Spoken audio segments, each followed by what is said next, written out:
All right, welcome everybody to the World of Dragons podcast, a podcast with 2.5 dragons kept together to discover, review, and discuss stories and whatnot with dragons in them. The conditions have been greatly loosened, so I gotta think of a new intro to ramble off. Don't put TV shows and games into the whatnot category. Give him the proper respect, man. Yeah. Where we review, discover, and discuss books, movies, TV shows, cartoons, anime, whatnot with dragons in them. Yay! Yay! I am Ray, the primary host, the Primarch, and with me are Bantam and Diletan. Hello, I'm Diletan. And I am Bantam, the pet collector. So we recently got into World of Warcraft again in preparation for Dragonflight, and I got Bantam in it. It sucked his soul away. He's collecting pets now. He has been trying to suck me back into World of Warcraft for a long ass time. Like constantly doing that little, like the gentle prodding of what if blah blah blah blah blah. What if blah blah blah blah blah. Would you play then? And I'm like, yeah, if they ever do that, but they never did any of those things. But with Dragonflight coming out, I thought it'd be best that I shake the rest off. I don't want to be flailing around struggling to figure out what the hell to do. So I started playing, and I made a female Tauren hunter. Never knew that Beastmaster was a thing. And so I've been running around collecting pets, and then we unlocked Volpera, and I switched over to that. I'm going to kill off my Tauren character. Not your alts. You need to have 17 of them. Yeah. I'm talking with a friend about alcoholism. No, I will have maybe 3 characters, but that's it. And one of them will be the dragon one for the podcast. I'll probably have like 10. Yeah. And so for the last 3 hours, I was hunting for a rare pet. And did not get, but it's fun for me. This is the type of stupid nonsense I do. Yeah. So I guess that can kind of technically count as dragon news. Dragonflight's coming out at the end of this month. As of recording the end of this month, as of upload like next week probably. Yep. We are preparing for it. You don't need to prepare. If you just bought the game like right on release, you would get to make a Drakthir, no problem. It will be a heroic class, so your first one you can make for free, but then any one you're going to make after that has to be on a server that you own a level 50 character on. And you're only allowed to have 1 Drakthir per server. That's interesting. So, yeah, it's the same rules as Death Knight, I believe. So, but you get your first one for free. You don't need to have a level 50 character, otherwise I would have dragged Diletan in by now. Yeah. Yeah. When I say preparing, I mean like I'm getting used to how the game works, because it's got a little bit of a growing pains if you have spent years playing a different MMO. It's like you gotta change how you think, basically. Yeah, I also, I guess looping it into this news, they're currently doing their 18-year anniversary celebration for the next 2 weeks, which has an 18% experience boost on top of the 50% experience boost that you're going to get for making a character right now. I have been able to get to level 60, or very close to 60. I think I'm level 58, in 2 days. 2 days, nearly max level. They did a number crunch. 120 is no longer max level. It's now 60. To be fair, Final Fantasy 14 needs a level crunch. Yeah, because next level would be 100, right? Mm-hmm. Yeah. But yeah, also, Diletan has a little bit of dragon news. Does he? I do. You're not going to get it on recording about Glide? Oh, right. Yes. Well, it's not official news. I got the dates mixed up, but by the end of the year, Glide, the Spyro-like platformer, where you play as a dragon with very cool-looking magical powers, a demo will be coming out by the end of the year. As far as the official release date, there has nothing been posted yet. I think they're doing something next year. Yeah, I think I remember seeing on Twitter once upon a time. Check their Steam page. Yeah, the demo's coming out in 2022. Hooray, demos! Oh. There's a game I'm following right now. Let's be quick, but it's Forever Skies, where it's like you're a blimp trying to fly through a destroyed Earth. They have been re-releasing their demo like every week with a little extra again and again without like skipping early access. I really hope Glide doesn't turn into something like that. We shall see. Like a demo blue balls. I have high hopes for Glide, but we shall see. Yeah, we have secured for Dragonflight when Dragonflight comes out. I have purchased some indentured video game servants that so we won't go into how he purchased these models, but we have them. Yeah. So we have two captives that will be playing Dragonflight with us, so that we won't have to worry about dungeons. The only gripe I've had about World of Warcraft so far has been everybody's just like 0 to 100 going through dungeons. Who cares if a player gets killed, or who cares if you're skipping bosses? And it's been frustrating. So we're going to try to have a full 5-man party the entire time so that we can leisurely take in the lore. We're just going to be strolling through dungeons like, wow, look at this. Well, I actually was talking to the newcomer chat, and they said that Dragonflight is, according to the writers, going to be the most lore-heavy expansion they've ever released. Oh my god, are they going to have random, like, pamphlets on the floor, like how in Final Fantasy Great Google Library has random books you can stop to read? Maybe. What I'm going to do to avoid creating any major, chokeholds is if any of that does happen, like if we find pamphlets I'm going to click on them, screenshot it, and then we can keep going. I mean, maybe we could, depending on how long they are, we could just like stop and just read them together in the voice chat or something. And if you look, I don't know the name of the website, but there is a website where you can make your Drakthir now. Like, look at all the different customization options, and it's pretty substantial. I love it. I'm actually kind of do that in game when we get the early launch. I'm actually kind of curious if they're going to be writing out some of the old dragons and not replacing them. I'm willing to see if I can do a deep dive this week about the lore of the current dragons to just see how much changes. Yeah, because Warcraft has had a very bad reputation as far as their lore goes. Because so far, like as far as with the orcs and shit, they've been kind of writing themselves into a rut, and they've kind of written off a lot of old characters to try something new. And they've killed off several. Yeah.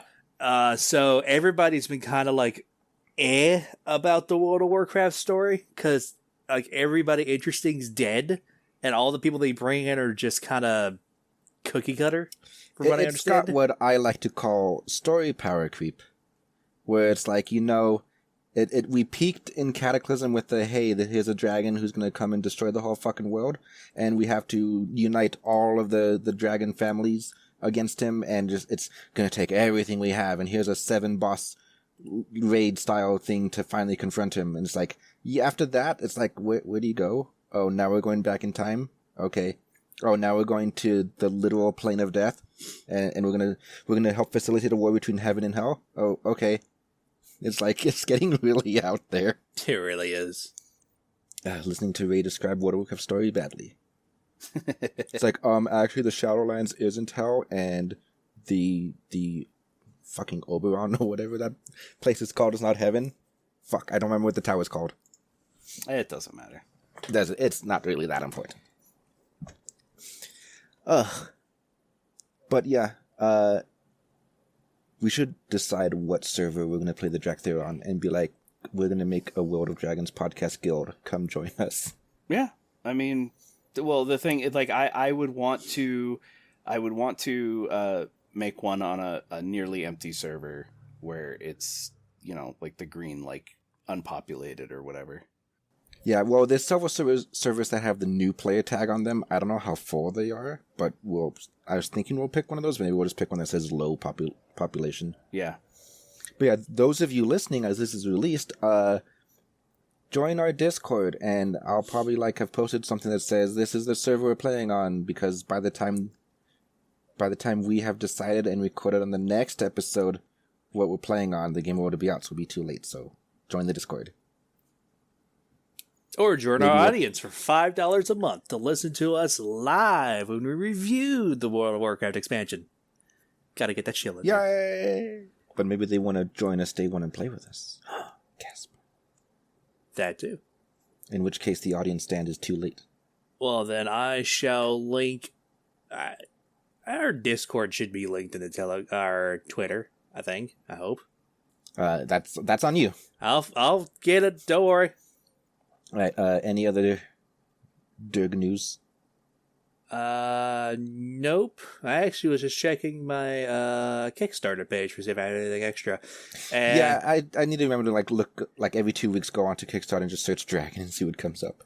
yeah, that's that Dragon Sediment Builder I was talking about like a fucking year ago.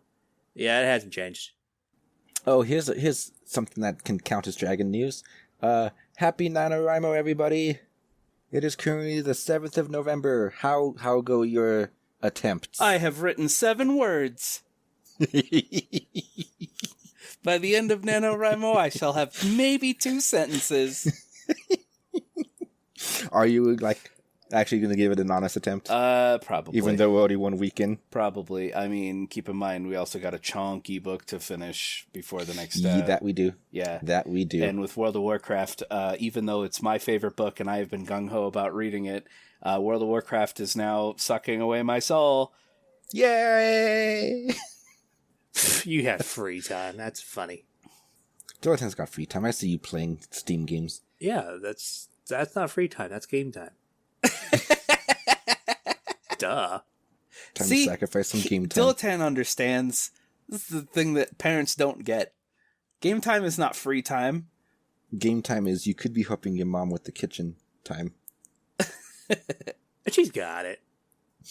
But yeah, I mean, last year when I attempted NaNoWriMo, I think I wrote 2,000 words. I think I did 2 days and then it died for various reasons. Part vacation, part family, because I don't know why we stick NaNoWriMo in fucking November with Thanksgiving. That's insane. Yeah, because if you work retail, go fuck yourself. Yeah, that too. So it's if I can, I will definitely beat what I did last year, but I'm probably not gonna hit the 50,000. But I'm gonna try. I've already written, I don't know how many words. I am stuck in the planning phase, and so a lot of my word count is actually on index cards for my monstrous corkboard that I bought a month ago. So I'm technically writing, it's just not in manuscript form yet. But I'll get something done. I need all you listeners to either send me emails or join the Discord and be like, "Go Ray, we believe in you. We expect something in our hands." And I'll be like, "Oh no, the pressure," and the pressure will make me do it.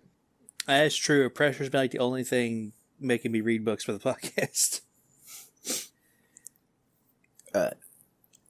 Anyway, so I believe that is all the Dragon news. So before we get into our review this week, last episode I said we were going to be doing the Basil Brooktail book. That is incorrect. I made a little calendar and then immediately forgot about the calendar.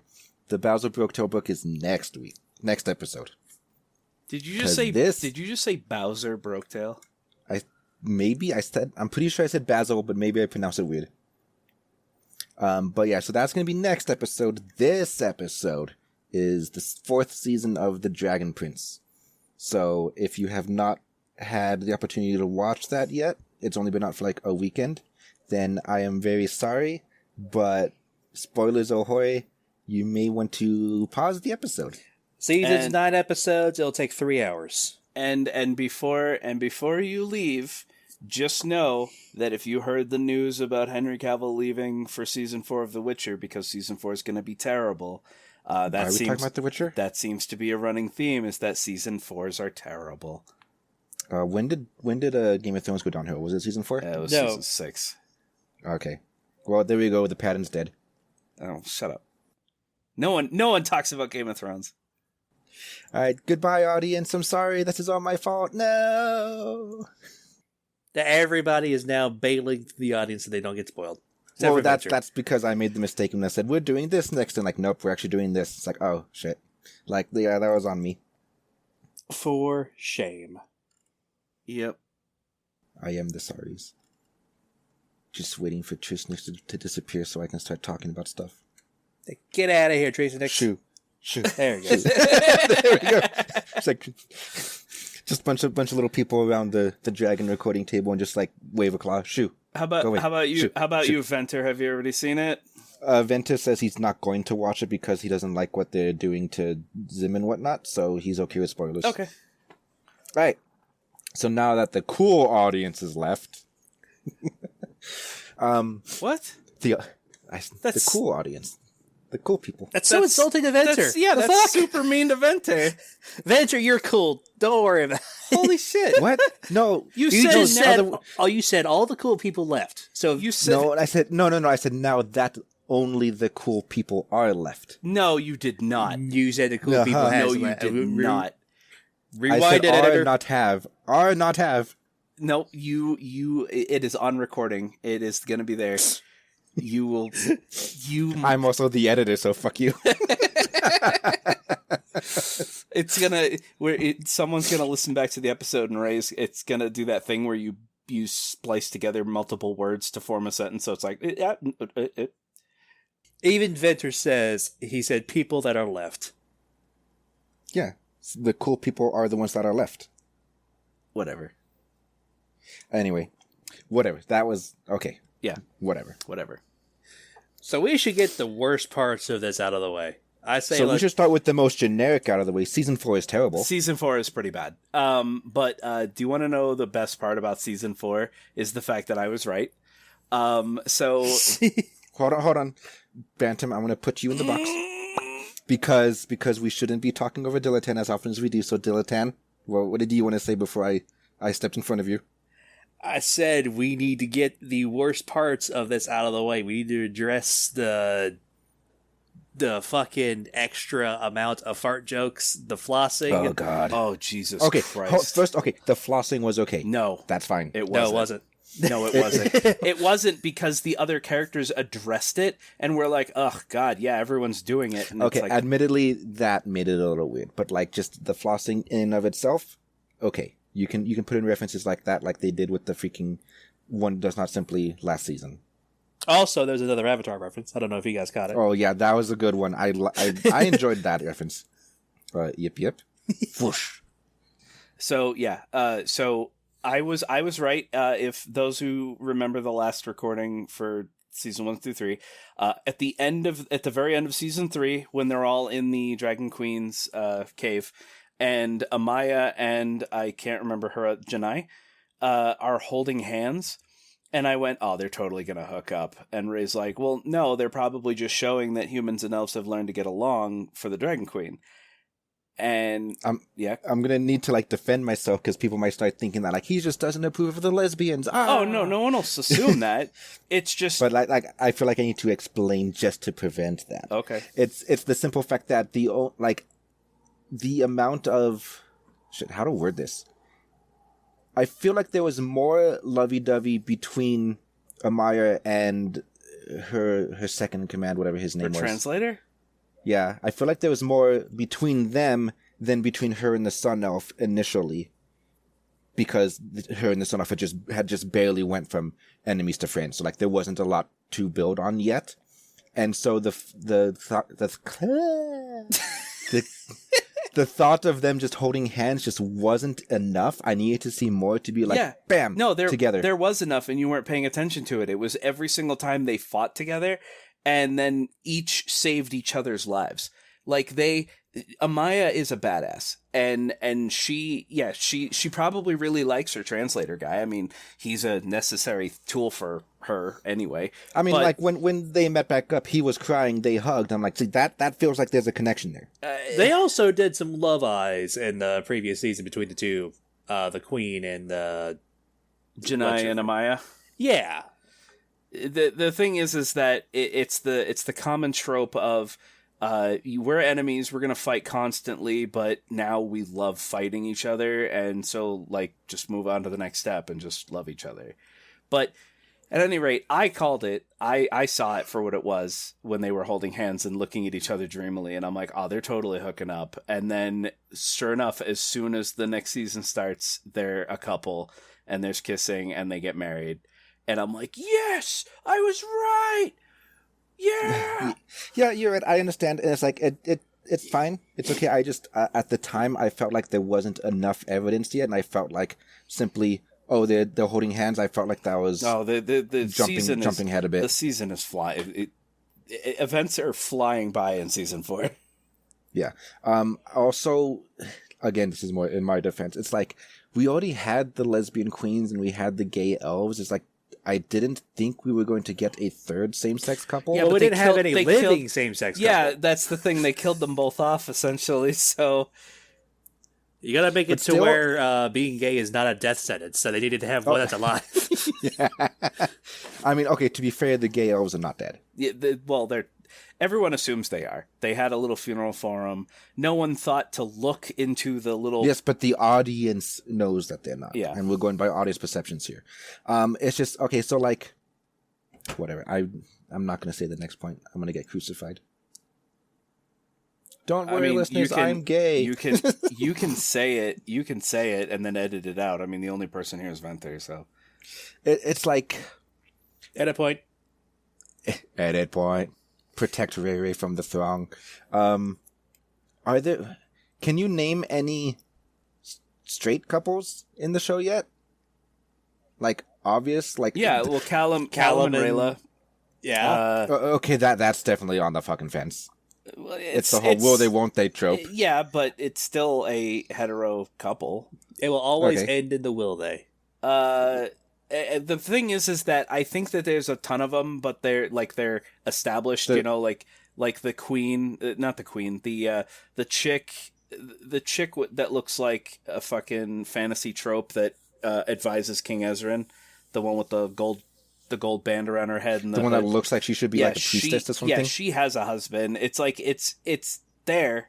Like, but it's all background. It's like all background. All the main characters, none of them are in any straight relationships. Yeah. Like next season, you could be like, oh, turns out Soren is actually falling for this other dude. Venter actually says, yeah. What about shit? I can't remember her name now. Claudia. The evil Claudia and Terry. Well, they're not going to be in a relationship for long, but they are in one. Yeah. Okay, but I'm not saying there are none. I'm asking how many can you think of? About amongst the main cast, how many straight relationships are there? So I would say realistically, Callum and Rayla, and Claudia and Terry, and then you have on the other side the gay ones. You have the two parents who are not dead because they'll come out of the coins, out of the closet. Is that what popped in your head? Yeah. As soon as I said "come out of the coins," I'm like, "Come out of the closet." I fought myself to not say closet. But and then you have Amaya and Janai. Also her brother. Also, I can't remember her brother's name, but Janai's brother, the one who tried to usurp her. He's in love with a female member of the council. Okay. All right, so there are a fair amount, and this, like, the point I'm going to make is completely a bad point. It is a wrong point. I understand that. I'm just trying to explain my thought process. I am gay, and I like seeing gay couples. I like the representation. Like, as far as like Wings of Fire goes, I really want to see Umber get with somebody. Holy fucking shit. But it feels to me, it feels weird when the amount of gay couples start to overtake the amount of straight couples. Like, yes, you can assume that 90% of the world are straight heteronormative couples. You can assume, but as far as the ones that you see on screen or on page, whether movie or book, when the amount of gay ones start to outnumber the straight ones, it starts to feel a little weird. Like, in my brain, it's throwing the world balance off. Like, I enjoy most of the gay couples from Wings of Fire, but I think at one point I counted like there were like 14 gay characters in Wings of Fire, and I just thought like this is getting like a little out of hand, like a little too much. So this is purely my opinion, and you do not have to edit this out. This is legitimately my opinion. You can have gay representation or non-hetero representation in your show, but there is a weird gray fine line, and I don't exactly know where it is, where you go from showing representation and celebrating the fact that this thing does exist, and then pandering to the point where if anyone criticizes your show, you can then use that as ammo of, well, you just don't like it because gay, whatever. And if you have so much gay content in your media, that to me feels like that's your shield. That's your shield against criticism.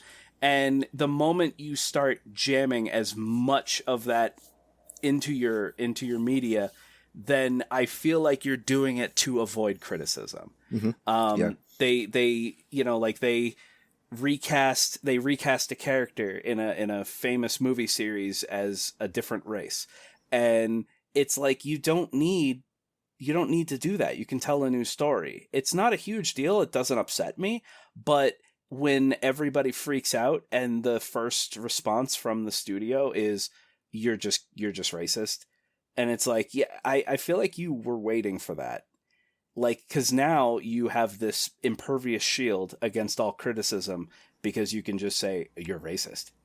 Man, this is one political episode. I know, right? And I think it's like Amaya and Janai, I'm happy they're together. It doesn't bother me, it doesn't upset me, and I do not it makes think me it's super too much. happy. I love it. They're really cute, and I love them. It's like we're not at the point where I think it's too much, but just it's getting there. That's why it very slowly. It's not quite there yet, but like that's why initially I thought they can't be, because we already had 2 other gay couples. Surely we're gonna have a couple straight couples show up before we go back to gay ones again. Like that's just me trying to explain my thought process. Yeah, no, I totally get you.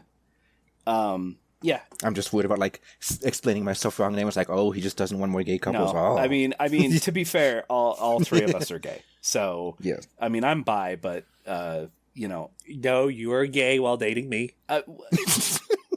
Why you're pressing him, Dilettante? So yeah, at any rate, I was really happy to see that Amaya and Janai got together. I was more happy that I was right, because it doesn't happen often. So when it does, I need to jump on it and cherish it. I was also right in the sense where, I mean, I don't think anybody really challenged me on this, but a lot of people, including a lot of our listeners, were really hoping that Zim would talk. And it is a 2-year time jump, by the way, between seasons 3 and 4. So it's a 2-year time jump. Some of the characters have drastically changed. I was like, do you think they aged longer than 2 years? Especially Ezra? Ezra fucking shot up. And Soren got just a different haircut. He dropped his... Well, even then, Soren looks like he aged like 6. It looks like Soren went from like 18 to like 26, yeah, honestly. It really does. Callum's hair got a little bit messier. Callum looks like he went about 2 years. So does Raya. But Ezra, I thought was like 8. I thought he was like 12, 8 or... maybe? Yeah. And now... And he looks like he's 14, he's like 16 years old. 16, 18. He feels... A few of them feel like they aged a bit too much. Yeah. And then, the first episode, 0 instance of Zim. Zim then comes in, I think, in episode 2 or 3. But, so yeah, the people who didn't like that he had puppy noises for the first 3 seasons, it's worse. He is straight up a dog now. He just upgrades to a dog. He just upgrades to a dog. I call He it. turns from a puppy to a Labrador. Yeah. It's straight up barking, straight up roughing, straight up... They disguise him as a dog. Yeah. At one point, he's got to go into a disguise to get into, not Soul Regim, that's the blind dude, Rex Igneous's lair. Yeah. Because Rex does not like Avazandum, his father. And so they were like, we have to, no storm dragons allowed, disguise time. And they draws a rune, blows smoke or something. They do. It was like ambiguous at first where we thought, oh god, they're going to turn into a human. It was a bright white light that like kind of shrouded over him, and then his silhouette started to change. And I was like, initially we're like, don't be human. And then they turn him into a dog, and I'm like, I would have rather had the human. I don't know what's worse. I would have, at that point, so they literally turn him into a dog, and I'm like, oh my god, nothing has changed. Yeah. It literally... It's like, I would have rather have taken the human disguise, because at least then he maybe would have talked. Yeah. Well, no, he'd probably still just, nah? Huh? Yeah, that's why at least that would have been a little sense. slapstick, though. What, Dilton? I said a human wouldn't have made any sense. Unless he just becomes an infant.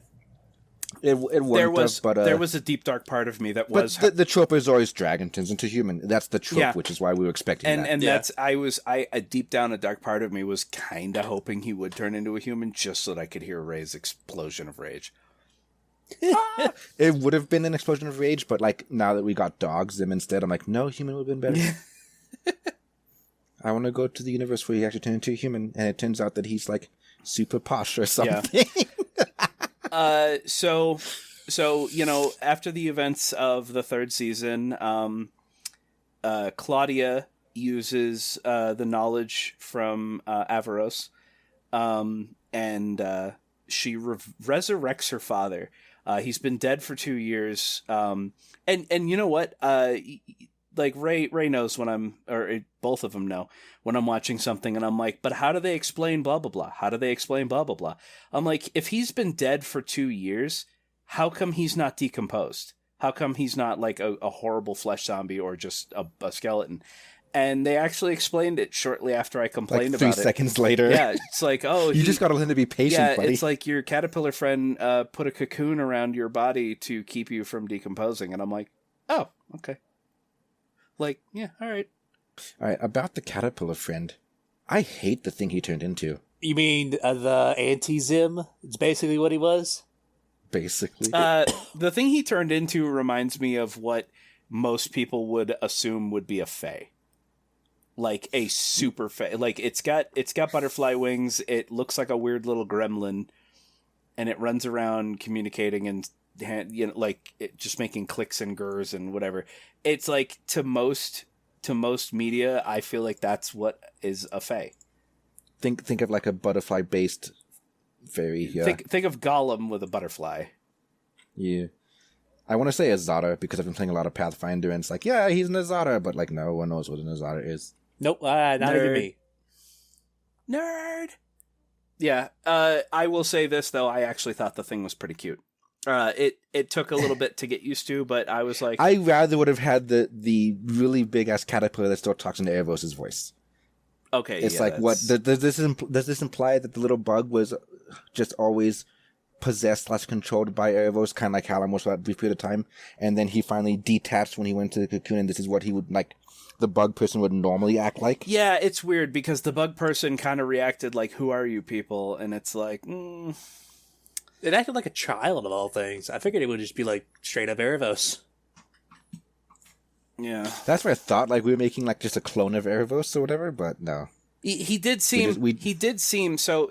In the moment when the cocoon hatched, Erebos was looking out of his mirror at Callum. Callum had unlocked the secret of the mirror and was able to see Erebos, and Erebos possessed Callum's body to taunt and threaten everybody in the Dragon Queen's lair. And so while he was doing that, he alluded to the fact that he will no longer be held in this prison. He's finally free. And then it cut to the caterpillar, the cocoon breaking open and this being coming out, which to me was like totally the writer saying, look, Erebos found a way out. But that's what it sounded like. I think what he was going for was just A, to just spook all of them, and B, he has pieces in motion to get him out. He's got the group of evil people going to break him out, and he's just talking as if cannot be stopped. Yeah, but which is a very villain thing to do. To me, it seemed like I found a loophole. I was reborn outside of my prison or some shit. But then this thing comes out, and it's like barely sentient. And I was like, okay, well, to address Venter in the audience stand, who says he feels slighted that we compared this thing to Zim. It's like they're fulfilling the same role, just for different parties, for different groups, which is non-talking borderline animal sidekick. Yeah, that is very inquisitive and does sometimes cute things, but whatever. Yeah. Animal sidekick. That's all that Zim is the animal sidekick. I mean, yeah, you've got Claudia, Terry, and Viren, and then the being, and then on the other side you have Callum, Ezrin, Rayla, and Zim. Mm-hmm. So it's a equalization of the two opposing parties. Well, I think the bug thing was just a vessel for Erebos to speak through. We're assuming the implication seems to be that the bug was possessed by Erebos, which is why it could talk. Like it really couldn't normally, but it was just being possessed the whole time. Yeah. But I will agree that there were way too many fart jokes. Oh my god. It was excessive. Like in the last 3 seasons, they did not have as many as they had this like season. the 1 or 2 fart jokes regarding the flatulilies or whatever the fuck they were called. And in this one, it was like 6 times in the course of 10 minutes in one episode. That's because Claudia's boyfriend has nice smelling farts that they had to rub it in the whole damn season. Yeah, it smells like petrichor, which is the smell after it rains. And it's like, first of all, gross. Second of all, why is this necessary to be shared with anybody? Yeah, and like, what do you like every time you fart? Just getting your face all in there? Like, knock it off. It's stupid, dumb, infantile humor. There was at one point where there was combat happening, and Ray was like, "Well, it's rated PG-13 or PG, so then nothing's gonna happen." Yeah, there was nothing. There was no blood. There was no actual active killing.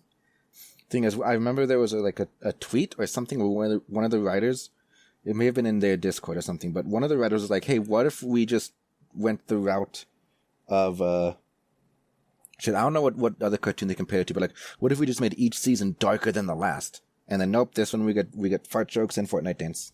Ugh. Oh, it's even lighter. Oh, and stinky feet jokes. Oh God, that was so cringe. It was. It was so. At one point, they're in Rex Ignius's lair. Claudia shows up and she uses a flute, the flute that was used in season 1, to put people to sleep. So she puts everybody, including the giant-ass dragon, to sleep by amplifying the spell's power by duplicating herself. Everybody's asleep. Soren is trying to wake up anybody, and Zim tugs his boot off, and like this fucking green smoke comes out of it, and he's like, "Oh," and it's like, okay, fine, I can accept that woke her up. But then, do you have to like wiggle your toes in front of her and then constantly reference how stinky your feet are? And it's like, okay, yeah. Someone on the writing team has some weird fucking fetishes and jammed it into the cartoon. It's like anything to get the little kiddies laughing. It's like, yeah, God damn. the tinfoil hat theory that I saw on Reddit was that they have a quota of kid jokes that they need to fill in by Netflix. Yeah. I don't know.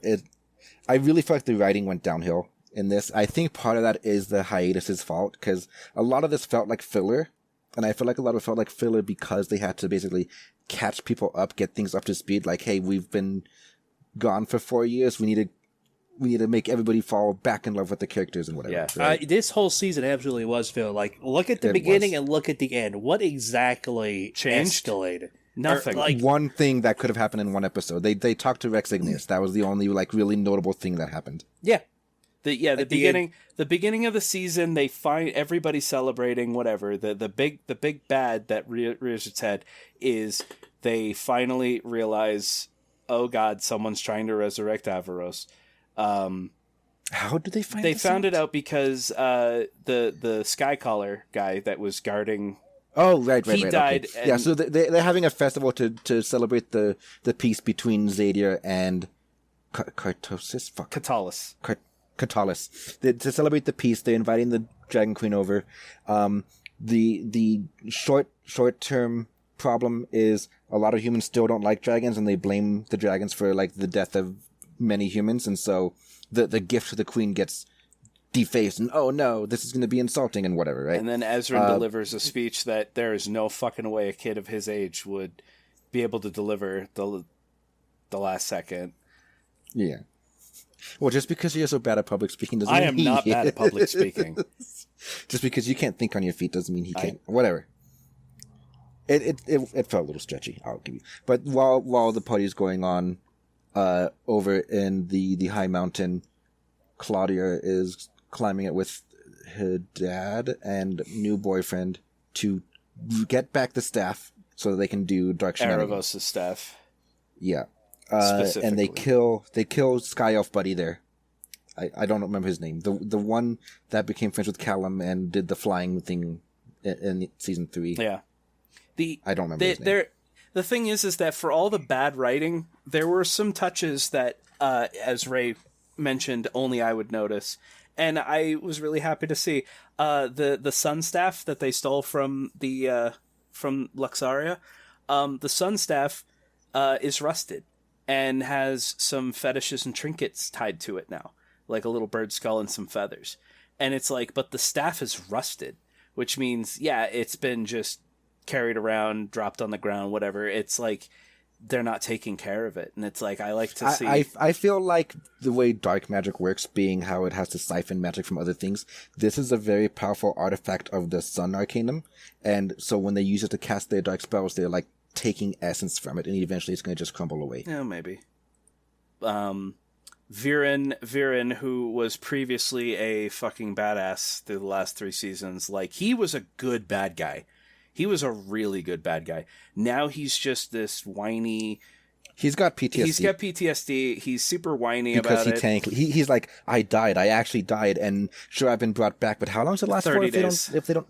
Okay, but in 30 days, the spell is going to wear off and he's going to be permadead again. And he's like, maybe I should just like accept that. He's like he's having an existential crisis. He's coming to terms with the fact that he could end up dead in 30 days. He already was for 2 years. Maybe it's time to put his ambitions aside and just embrace the void kind of deal. That was a moment that I was like, holy shit, what a good. I love Viren. Yeah, that was good moment. Viren's like, look, we're all struggling and panicking and rushing around, and he goes, what if I just take these 30 days to be a good father? And I was actually rooting for him when he said that, and then when the fucking cocoon hatch, he completely forgets about that entire conversation, and then goes back to sucking. Well, no, that's because Claudia slaps him. She's like, I didn't risk my life for the last 2 years for you to just give it up. That's why I believe that she's going to be the villain at the end of this rather than Viren. Viren's going to sacrifice himself to kill both himself and Claudia. Probably. Well, because the Fallen Star is going to use Viren, because at the end he's already like getting like fully possessed, so he's just a tool at this point. Oh, here's a weird thing.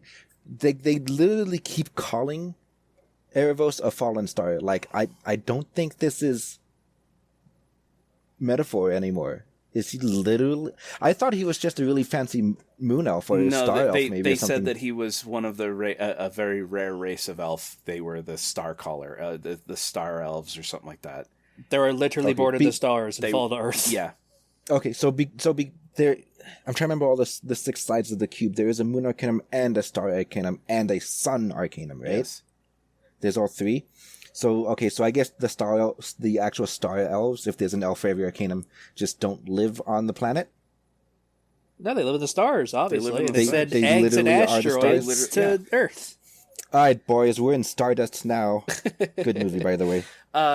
One of the other things that there were a couple. The thing is that there were some really shining moments in the show that were just over encompassed by like really awful writing, really awful humor, or awful humor. But like one of the other moments that really stuck out to me that was really good writing was at one point Claudia and Terry are escaping from Rex Igneus's lair, and Rayla is going after them because Rayla saw a glimpse of Viren and was like, "Oh my God, you're alive! I have to kill you." And so she's chasing after them, and Claudia is climbing up a cliff face. And when she turns around to help up her boyfriend, Rayla has her knife to his neck and is like, no.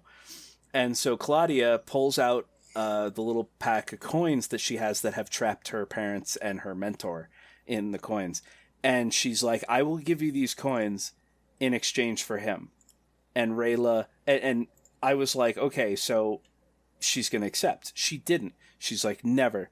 And so I was like, wow, sticking to her job and convictions, that's incredibly powerful. And then Claudia throws the coin. Would you trust Claudia? Like, to be perfectly honest? I probably would. But then Claudia throws the coins into the lava, so Rayla dives after them. But when she gets the bag, it's just a bunch of rocks. Claudia threw the wrong, misdirected. And Rayla is devastated. She's on her knees sobbing. And so as Claudia and Terry are leaving the cave, Terry's like, that was really fucked up. Like, I can't believe you did like that. He's like, well, she was going to kill you. He's like, yeah, but you tricked her, and that's far worse. Like, and Claudia actually had a moment of, wow, maybe I am a monster. And then turns around and gives the coins to Rayla. So now Rayla has her trapped parents and her mentor in these cursed coins. Mm-hmm. And it was like, and she just kind of like looks down at Rayla, doesn't crack a joke, doesn't smirk or anything. She just, yeah, there you go. And turns around and leaves. And I'm like, all right, that whole scene was really good. There are some really powerful parts in this, and then it's like, if you cut out all the bullshit, it's like 2 episodes worth. It really is. They strung this out into 9 episodes filled with just, like we've said several times, terrible writing and terrible jokes. Like, some of the humor gets overplayed, and like you guys have said before, like the fart joke just keeps coming back over and over. Like, there's like the 5-minute scene where he's like, "Guess what my farts smell like?" And then like few episodes later, something happens and someone goes, "I smell petrichor," or whatever, right? Like, callbacks we don't need. Another one was like, they told the Uncharted Forest joke like 3 or 4 times. And it's like, come on, I get it. It's an Uncharted Forest. Yeah. I'd give you a map, but it's Uncharted. It's an Uncharted Forest I tell you where my village is, but it's Uncharted. It's an Uncharted Forest where an entire community of people live. And I'm sorry, but like, they're gonna have a map. They're gonna know where their locations are. You don't. My headcanon is it being a community of the Earthblood elves. It's Uncharted because the forest keeps shifting and changing. Like, you map it and then it's different the next day.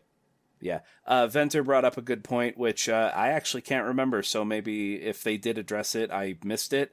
Why did the Earth elf fall in love with Claudia? Where did they meet? Did they explain that at all? No, it was just, hey, it's a 2-year jump, and guess what? I have a boyfriend now. Yeah. Okay. That's bad. At the end, Claudia's boyfriend does like, "Listen, I know you do dark magic, but I believe in you. I know you can do good things." And then he's like, "But that coin trick, that was the straw. That was truly evil." Yeah. Yeah. We need some more backstory between the two of them, which makes me feel like Terry came into this too soon or something. I don't know. The other thing that made me laugh for a bad reason, like bad writing. Viren dealing with his PTSD. I'm not trying to devalue PTSD and all that stuff, but the fact that Terry is having a little bit of a panic attack over, Claudia or whatever, and Viren, he's like, "Do you have any advice, Viren?" And Viren's like, "Yeah, get a grip." Get a grip. And then goes back to sleep, and I'm like, Viren, why don't you follow your own fucking advice? Because this was following one of his PTSD episodes where they were climbing the mountain and he was having an actual anxiety attack because he died falling off that mountain, so him going back up the mountain was giving him panic attacks.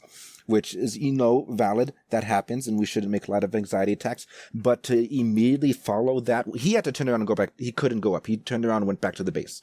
So to immediately follow that with get a grip to someone else. Like, yeah. It's like, dude, you really don't have room to be talking right now. Yeah, either you have empathy and talk with Terry, or don't say that because you're the one who needs to get a grip in this situation then. Because, if it weren't for Terry following Claudia up, Claudia would have been killed. She fights with the Sky Elf over... Oh, what? Sorry to interrupt, but it's worth pointing out that, like, the last 3 seasons, we're talking about, like, no one dies on camera.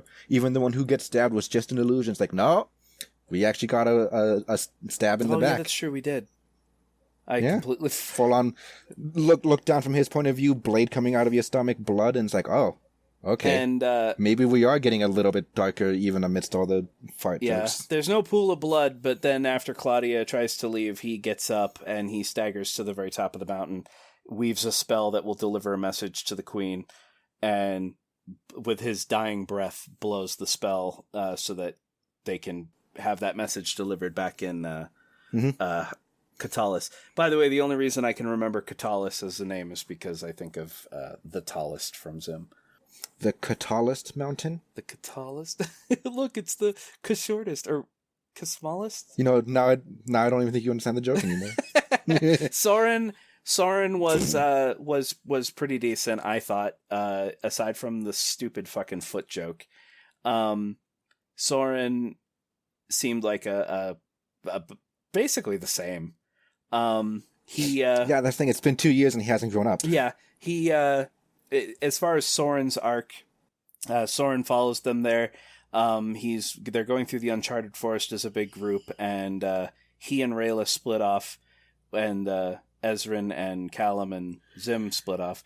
And at one point, Soren sees one of the Earthblood elves trying to tame a drake, and he's basically abusing it. And so Soren's like, "We have to do something," and Rayla's like, "Not now. Like, this is not the time. We have way more important shit to be doing." and he pulls the, "Aren't you a dragon guard?" And she's like, "I'm leaving, and you better be right the fuck behind me." And so she leaves, and of course Soren goes and interrupts. And he gets knocked out and tossed into the pit of despair, which is where they basically feed people to the meanest Drake, Scarmaker. And Soren ends up befriending it. So the thing is that he realizes that his shiny armor is scaring it, so he takes off all his armor. So for the rest of the season, Soren is in his fucking pajamas, dirty pajamas, riding around on a dragon. Not even like riding on the dragon. He like loses it halfway through, and we never get this relationship again. Yeah, that's true. But he captures Claudia, and he tries to reason with Claudia. And because it's Soren, I feel like if Soren were a more serious character, he probably would have gotten through to her. But because he's a moron, and everybody around him knows he's a moron, his speech is kind of fall on deaf ears. Yeah, but Claudia's also kind of not serious at all either, so it kind of works. She got serious in that moment, though. Like, she refused to talk to him. Like, she said a couple lines, but the thing is Claudia is dead set on this path now. And so I definitely agree with Ray that Claudia is going to be the big bad. Mm-hmm. Because she sees this as like, I need to find it. Granted, Claudia's motivations are entirely to save her father's life. It's not to, I don't think she really gives a shit about Erebos taking over the world. She literally just probably asked Erebos, "How do I save my dad?" And then when she found out it was only for 30 days and the only person who could truly reverse it was his, freedom, then she's like, fine, means to an end. I want my dad back. And so that's admirable. But she will definitely fall at some point. As far as Viren, the very last scene that we get at the very end of the 9th episode, is them coming out of a cave. Viren is finally holding his own staff, which I noticed, again, minor little detail. Viren made every attempt to avoid touching either one of the staves. There was even a scene where Viren and Terry were walking through the forest, and Terry was holding both staves. Viren refused to hold either of them. Every time he got close to touching one, he kind of freaked out. But as they were leaving the cave, he was holding his own staff. And he turns around facing the camera, and his face goes all evil, like when he used dark magic, but he hadn't actually used anything. So, and that's it. That's the cliffhanger. The corruption's coming back. Yeah. I forgot to mention that as far as the staff, it was when Rex Igneous's cave was crumbling down. He saw that his staff was abandoned, just laying there, and was going to get crushed. And he goes, "Claudia, you forgot your staff." And then he stares at it and he goes, "My staff." And then he went to go get it. So let's talk about Rex Igneous. I was going to say, I think we've covered most of the general story arc of this season, and time to go into small little, just nitty gritty bits, like individual characters and individual scenes. And I guess we're going to hop around rather than going in order. Yeah. I mean, okay. It's one season of a TV show. It's you can kind of take it as a whole. Yeah, it's 2 hours of watching, I think. 3 hours. No, 9 times 20. 3 hours. Okay. Math. Screw math. I can math. Alright, so Rex Igneous. So, before we get into specifics of him, I want to say I'm generally very upset that his arc is already over, and it's over in this speed run of a season. Span of, I think, 2 episodes. In 2 episodes. Because, if you recall, previously on the last episode, not literally the last, but the episode where we talked about seasons 1 to 3, I'm they're going to go on a quest to have to talk to all the archdragons to get a blessing or an object or some of the MacGuffin, and that's going to be whatever, right? Kind of is what's going to happen. They have to go to all the archdragons to figure out, because everyone has a piece of the puzzle to where Erebos is and how to either get him out or keep him there. Are you sure that they've ever established that they all have pieces of? Because they established the whole reason they need to talk to Rex Igneous is because he has the location of Erebos' prison. And when they finally confront him, he's like, no, I don't. And they find out that the map to Erebos' prison is chiseled onto one of his teeth. Right. I may be remembering wrong. I've only seen this season once, and I honestly don't have the desire to watch it a second time. But I remember that they split the puzzle. I'm going to say the puzzle amongst the 5 ? I remember how many dragons there are. The 5 of them. Like, he got the map.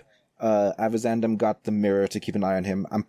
We don't know for sure what they have, but like I'm assuming somebody else has like a key, and then somebody else has a portal opening device or something.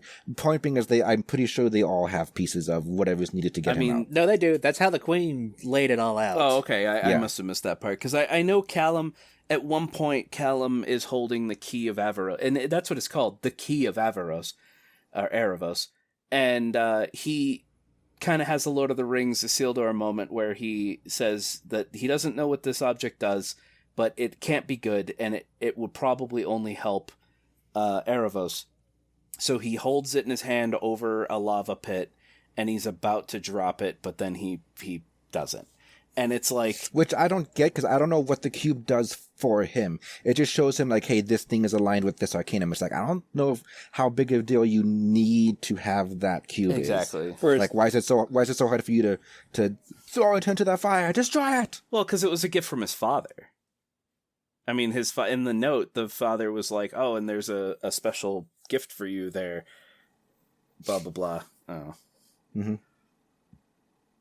I will say, I guess I will say, as far as MacGuffins go, so the whether it be the piece or the first piece, the map is chiseled or engraved onto one of Rex's teeth, and they need that map. And so Terry, who has been playing around with some of the slime that came out of the it's silly putty. He basically combined dirt and some slime from the being and made silly putty. And so they were able to get a copy of the map by silly puttying it off of his tooth. And the good guys never got that, which means that the next season there's going to have to be a confrontation where the good guys are either stalking or steal the map from the bad guys. Like, the thing is I would like to think Rex shows up against, like, fine, you can have the damn map, but he did basically slam his front door shut. Yeah. And destroyed his entire house. Well, he collapsed the front so no one can come bother him, which is definitely like a slamming his front door shut. But maybe he's gonna go cool off a bit. He's the Earth Dragon, so he's gonna come and just tunnel through the rock when they're about to leave. Like, well, we don't have the map. Well, we gotta try something. I don't know, maybe one or the other. But like, just seeing them being all kind of mopey, and then earthquake, and he pokes his head out. It's like, you know what? Fuck you guys, but here, you can have the map, and like just tosses his tooth at them. Yeah. I don't think it would go that well. Actually, you know what? It probably would go that silly. I've only seen Rex for like 2 episodes, but he doesn't seem like that kind of guy. There was... Like, he went into a fucking temper tantrum over basically what accounts to like an insect bite onto his finger. It got him so mad that he basically destroyed his entire house. Yeah. But I mean, like, so even though he didn't like Avizandum because they were rivals, he still respected him. You still... I don't like him, but you like him, right? Right? How to explain that emotion? You can't. Well, I was going to say there was a powerful moment where Rex Rex was insulting Zim's dad, and Zim, who never knew his dad, got really angry, which makes no sense. But at any rate. Don't talk about my father that way. Listen, I'm sorry, but if someone's insulting my dad and I never knew my dad, which I didn't, I'm not going to give a shit.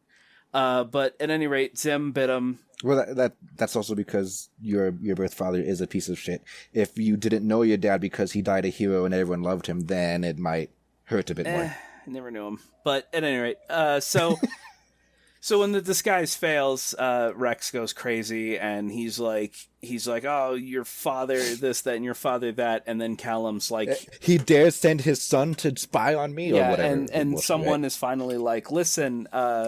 Avizandum's dead! And then, like, Tantrum stops immediately, like, really somber, and, like, I felt like it was as touching of a memoriam as you could get, considering their relationship. It was pretty touching. It was the only time, and see, like, I believe that every TV show needs to have some really emotional moments.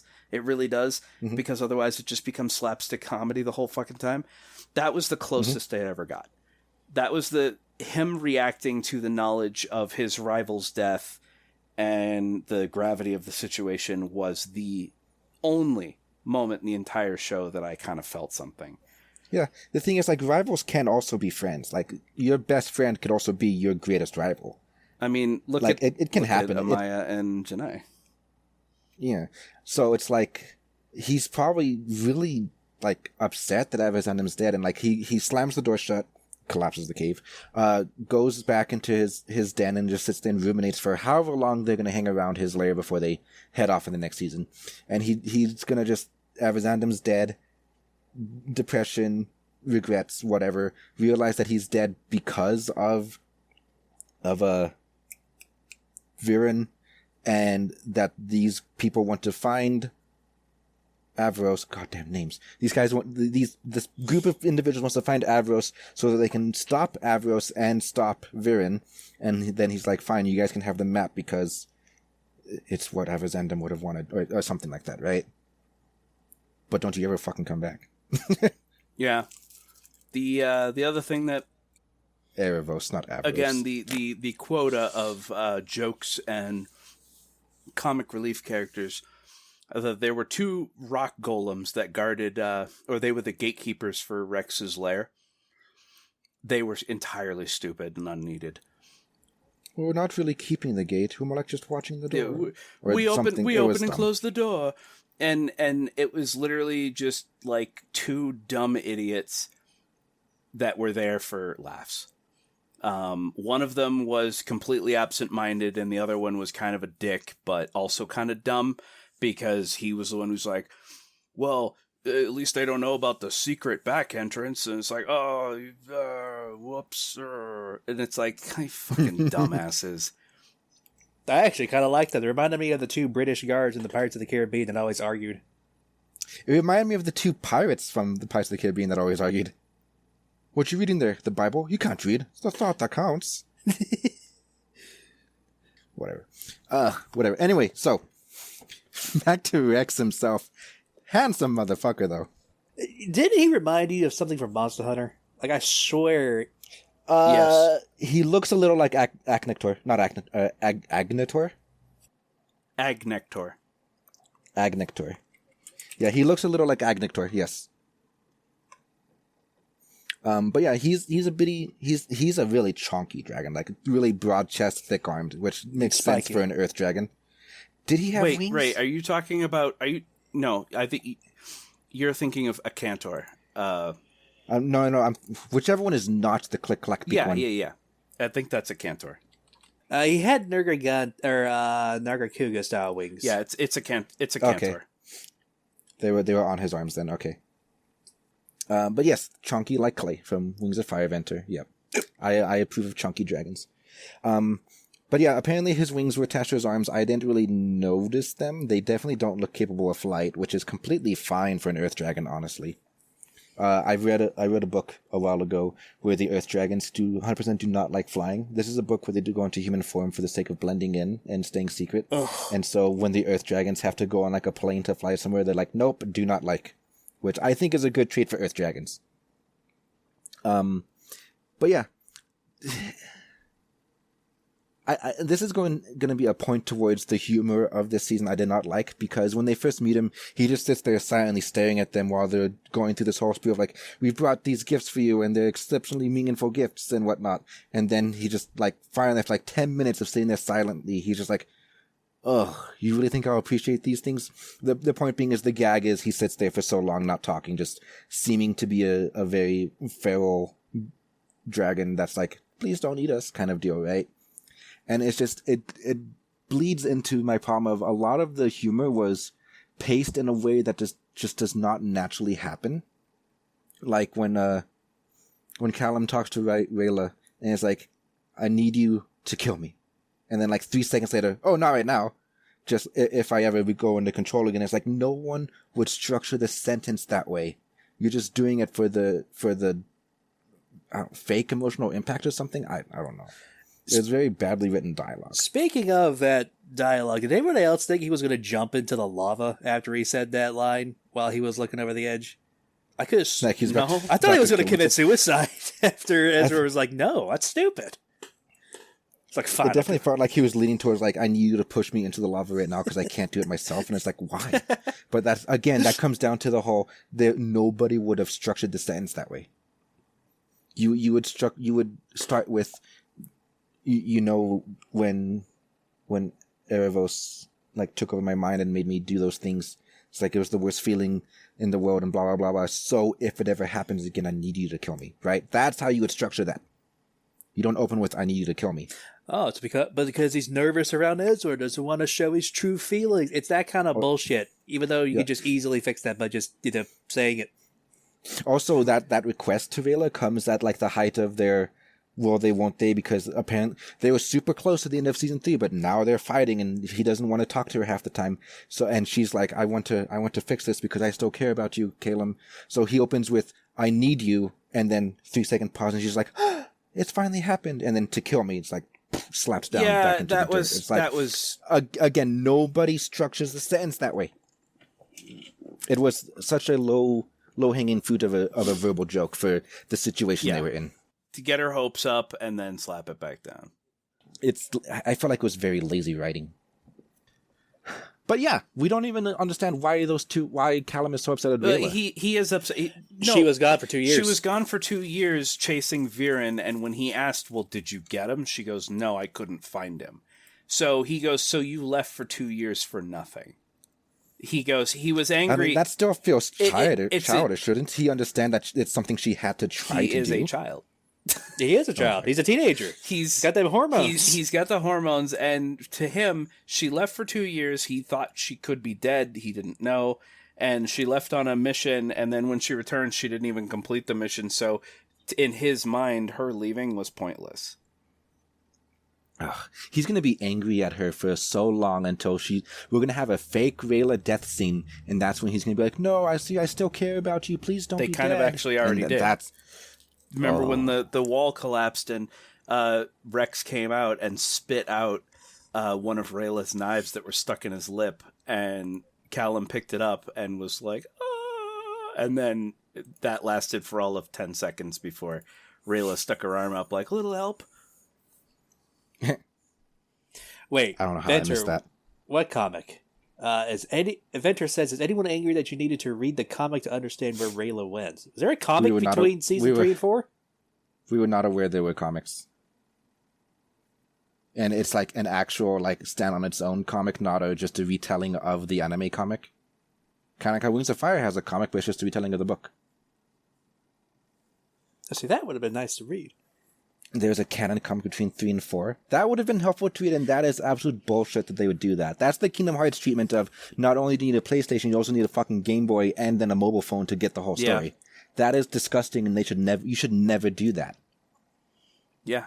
You should never split a story between different mediums like that. You can retell between different mediums, like you can be like, I have a book, and then here's a movie tie-in, but it should never be like, in order to understand the movie, you need to have read the book. In order to read book 2, you need to have watched the movie. Like, you should never do that. It's absolutely disgusting. Like, I know Avatar: The Last Airbender did that, where they had a bunch of comics that were not just retellings of the anime, but that they all came at the end, and they were all extra. It's not like there was suddenly a season 5 of Avatar, and in order to get it, you need to read the comics. No, it was all extra, and so that was fine. But like this being a necessary in-between is gross. 0 out of 10. Which they could have, instead of filling it with all this fucking fart humor and flossing, could have used the fucking comic. Yeah. God damn it. I guess if you had no choice, like maybe they didn't know they were going to get a season 4, and so they made the comic then. At the start of season 4, say like this is following the events of, and then say, we made a comic, by the way. Yeah, at least let us know, because I had 0 idea. Yeah. Ugh. Ugh. Ugh. Oh, something else I want to talk about that seems very out of place in this world. The Earth elves. How they're fucking, like, enslaving and beating the shit out of drakes and dragons on sight. You think with how important dragons have been in the world and how elves kind of view magic, Don't they seem a little out of place? Okay, I'm gonna devil's advocate a bit here.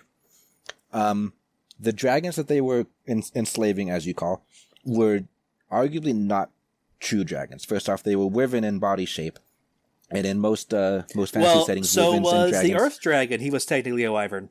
That's why it's a little weird, and I think that is completely just tied to the fact that he is an Earth Dragon and therefore would not have traditional wings. But maybe we'll get into that. Maybe every dragon in the Earth Kingdom, I'm going to call it, but that sounds way too arbitrary. Every dragon in the Earth Kingdom is a wyvern, but just hear me out. The dragons that they were enslaving were not true dragons. This could be based off their body shape. It could be based off their intelligence. It could be based off whatever.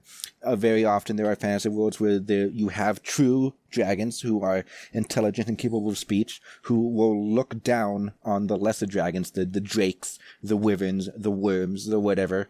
And that's why if you ever call a dragon a drake, they're going to bite your head off because how fucking dare you, right? So it could be that. It could be that these are lesser dragons which in general don't care, they're just animals, right?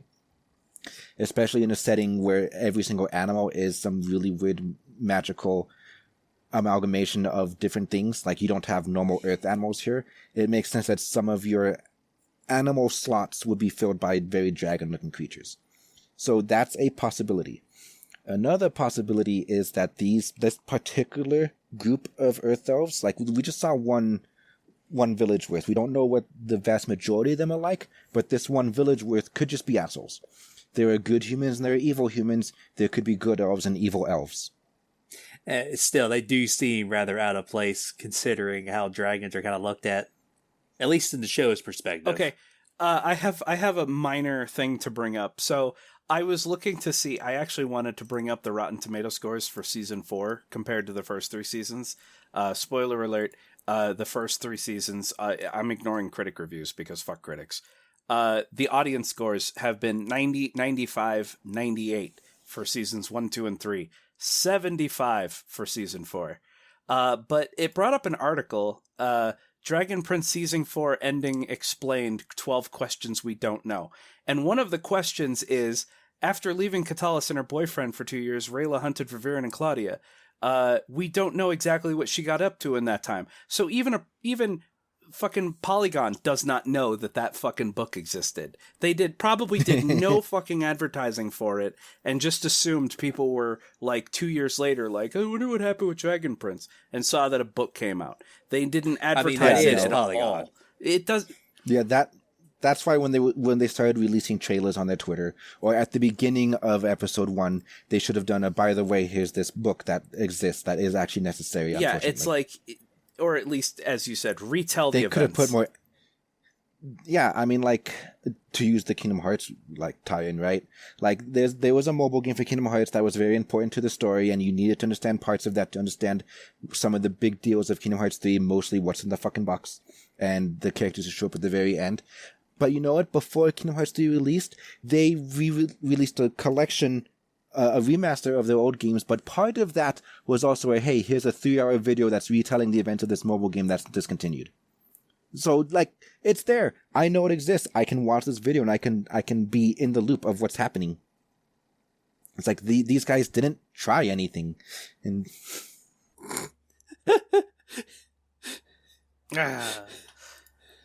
yeah, it's kind of upsetting to now find out that there was a visual novel, because we would have fucking read it. Well, they would have read it. Well, no. It would... All right, fine. I would have read it too. But anyway, so yeah, I'm willing to just accept that particular group of Earthblood elves were just assholes. I don't think the entire culture is. Maybe just that group, but I can see your point of how it just felt really weird. I mean, that culture seemed pretty prominent in that whole uncharted forest, because they're the first persons anybody ever meets, and they get thrown into the pit of despair. That's why I'm also willing to accept that maybe the dragons that they were, I'm going to say taming because that sounds nicer. The dragons that they were taming were not real dragons, and it was no different than them taming elk or something. Well, I mean... Just these can fly and have sharp teeth. They were, well, they're drakes. They're not full dragons.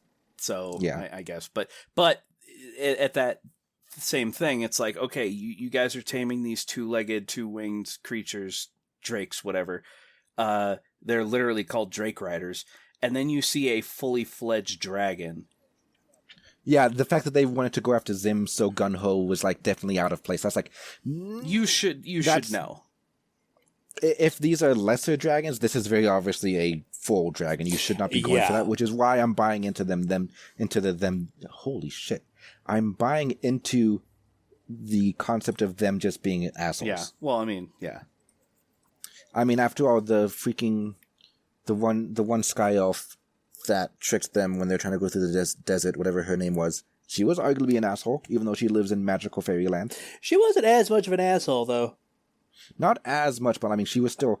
You put her on the mischievous side of the morality chart. Yeah, mischievous, but not direct, I'm going to beat the fuck out of this animal so it listens to me, asshole. Like that. No, I'm just going to leave you guys abandoned in the middle of the desert full of snake soul bite vipers so that you're arguably going to be dead if you try to leave.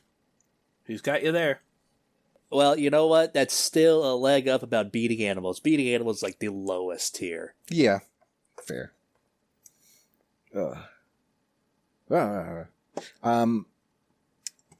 Quick topic jump about to the Sun Elf arc. I was just gonna. Oh yeah, how there are some very racist undertones in that whole thing. Dude, that whole mini arc made me so fucking upset. I actually this guy's mom died. He lights the candle because that's their religion, and then they could have just moved the candle. She's like, this candle is a threat to the entire camp. I'm like, it's in the middle of like as much of a clearing as you can have. Yeah, there were no tents anywhere near it. So just real quick for those who are unaware, these elves and the Sun Elves, they have a ritual where when a loved one dies, they draw a rune in fire on a lantern, which lights the wick, and it helps guide their soul to the afterlife.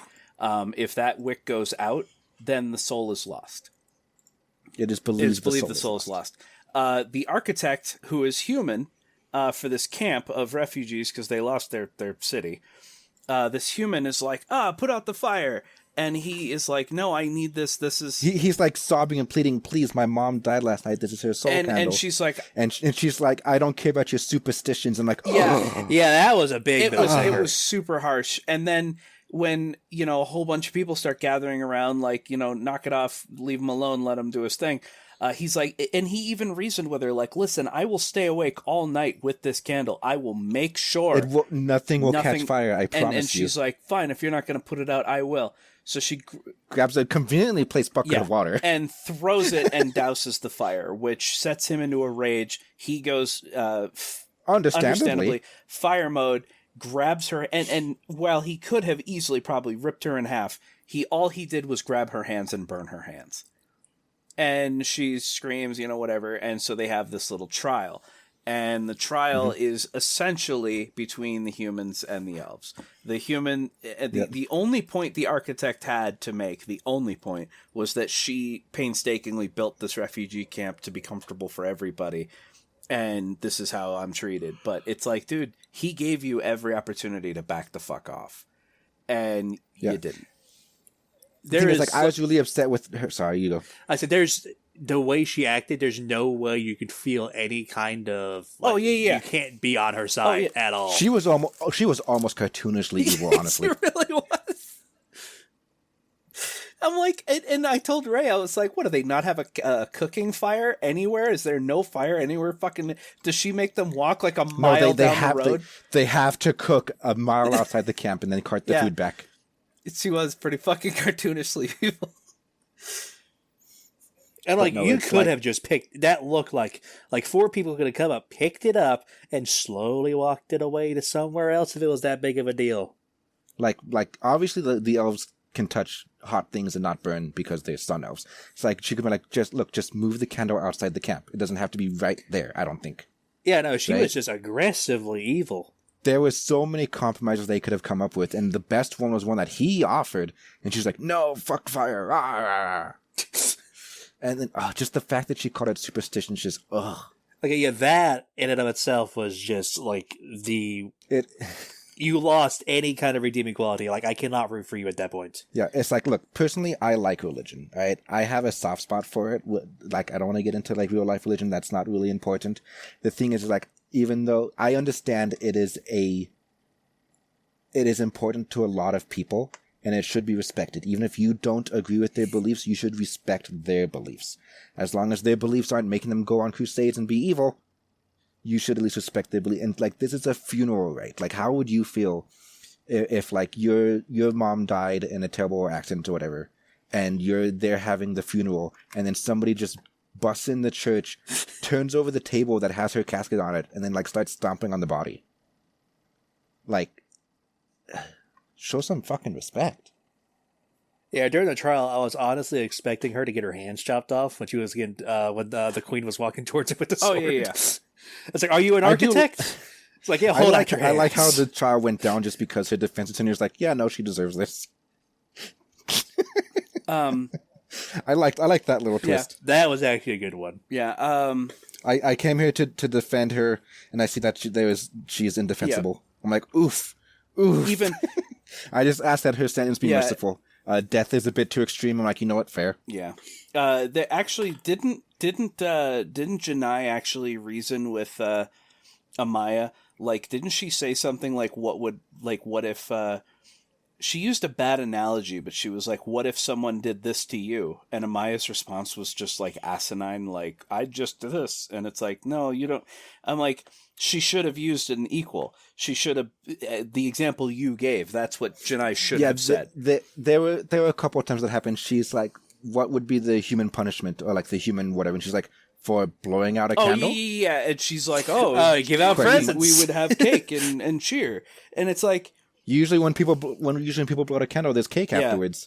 And it's like, listen, like Amaya had to have been in the know about the situation up to that point. And it's like that, it was incredibly insensitive for Amaya to say. And it was also the dumbest fucking thing that Janai could have used as an example. However, there was one really funny part between Janai and Amaya. Yeah, there's another part where Janai's like, I don't know what to do because I don't remember the exact details, but I don't remember what to do because do I do A, do I do B? She's like, I can't have my cake and eat it too. It's the saying that we have 2 cakes. And Amaya's good. Have 2 cakes. She's like, and Janai is like trying to process that thought, like, have 2 cakes. It's like, that's not how the saying goes. Like, 2 cakes. 2 cakes. It was a little touching because they're in love, but it was still another example of just really dumb humor. Just have 2 cakes. When I guess essentially it was the equivalent of Janai actually proposing to Amaya, and she's like intentionally very vague and almost threatening about it. She's like, "Stay here," and Amaya's like, "We're being followed. We're being watched," and she's like, "It's fine. You're safe. I'm also gonna need to take away your guide." And so leaves Amaya in this clearing. And so Amaya's like reasonably freaked out. Then the horses take off, like run away screaming. So Amaya's just there by herself. And then these 3 elves come out from behind the trees wielding fire whips. And so Amaya beats their fucking asses into the ground. And Janai comes back like, what's happening? And Amaya's like, they were attacking me. And she's like, no, they were dancing. But she's like, but they had fire whips. They were fire ribbons. They were ribbon dancing. It's like, okay, but all right, there's a couple things. When the dancers come out, they smirk kind of sinisterly at her, and they pull the whips out, and then do the whoosh, and like as they hard stare at her, and then they start approaching and doing their little dance, and it's like, oh my god, can you make it seem any more like you're trying to kill her? Maybe that's what we saw from her point of view. Maybe that's what she saw. That's not what they didn't really smirk that way, but that's how she saw it. Yeah. This is another example of people, like, when I said, like, with Callum, people don't structure sentences that way. People wouldn't build this encounter this way. You, like, at the very least, I'm pretty sure the guide was in on it. He would at least, he knows Amaya good enough that before being led away, he would, like, hand on her shoulder, like, it's going to be okay, and, like, reassuring smile. Take away to your maybe kind of put her at ease. Take away, Amaya, give me your shield. You're not going to need it. Trust me. Like, I feel like he should have, like, whispered to her, like it's gonna be like this, it's gonna be okay. This is like, it's wouldn't want to give away the fact that it's a proposal, but like he could have said something to her to put her not in fight mode. It's a surprise. Something. But like, yeah, nothing bad would happen if I left my heavily trained girlfriend out in the middle of nowhere and sent 3 people with whips after her. This woman has done nothing but guard the most contested fort on the human side of the kingdom for most of her life. She has she's done nothing but fight. Yeah, could have signed to her like, Janiyah has a surprise for you, please calm down before leaving or something, right? Yeah. It's like, oh my god. Again, I feel like a contrived situation to do a plot twist that didn't need to be a plot twist. Yeah. That's how this whole season felt. Like everything just seemed stretched out because people did not want to say what actually was going on just to pad out the runtime. Yeah, and then her brother who basically believes that like it was kind of hard to get a beat on her brother because like he was happy for his sister for having met Amaya, and he wished nothing but the best for them. But he also, I can't tell if he was power hungry and he wanted to be king by forcing her to step down, or if he legitimately thought that she was damaging the morale of her kingdom. Because he claimed that by her marrying a human, it's going to establish that the humans are here to stay and that our way of life is destroyed. And it's even worse than that. They were damaging the purity of the elf race by intermingling with the humans. I swear that's what I got. That's the undertone I got from it. I didn't get racist vibes like that. I didn't get purity of the race. To me, he was a conservative. He liked the old ways, the way things have always been done. And if these elves live elf lifespans, that makes sense. When you live a very, very long time, you do not like change. You like tradition and you like the way things have always been done. And so the problem was that he wanted to stick to the old ways, which were isolationists, and we need to march back, take back Luxoria. That they can't take it back. I think that's like gone for good. Well, I don't understand why the city is taken. Like I would assume that after the city is destroyed, and the reason they can't rebuild it is because they don't have a sun orb, because it got corrupted by Erebos / Viren. And that's why at the end, when she shows him the sun seed, it's like, this is our future. This is what we need, but it's going to take so long to grow that we're not going to see it in our lifetimes. Yeah. The problem is they don't have a sun orb. I don't see how that prevents you from fixing up the interior or fixing up the damage and just living there. Oh, we don't have a sun orb. Okay, whoop-de-fucking do. When you're in a land of magic and your house is you don't have a sun orb in the camp that you're living in. What is the fucking difference? They don't have a sun orb over their camp. They don't have a sun orb over their city. Go live in the city. So hold on. I got a theory about that. Okay, so the way I've seen that city corrupted, it has got a massive black cloud over it. So I'm thinking that's causing like a permanent eclipse because they can get their sun power from the sun, and the sun orb is like extra sun. But in that city, there's no sun ever because of just the massive corruption. So it's like 100%. I actually fully accept that answer. Now, why can't the show writers just say that? Like in an offhanded comment. Again, like this is really bad writing. They're not explaining things they should be writing. They should be explaining. They're instead just doing these stupid jokes and these contrived situations where people can misunderstand each other for the sake of ha ha ha. And it's like, or misunderstand for the sake of plot. Again, it's like the amount of stories that would have been fixed by characters fucking talking to each other. Mm-hmm. And then we could have seen 2 arch dragons. Yeah. We could have done 2 or even 3 of them.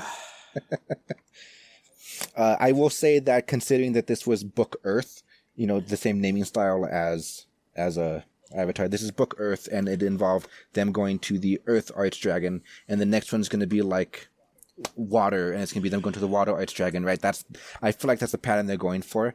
The fact that Callum didn't learn Earth magic makes me very upset because of my theory of he's going to become an Archmage to cast all 6 Arcanums.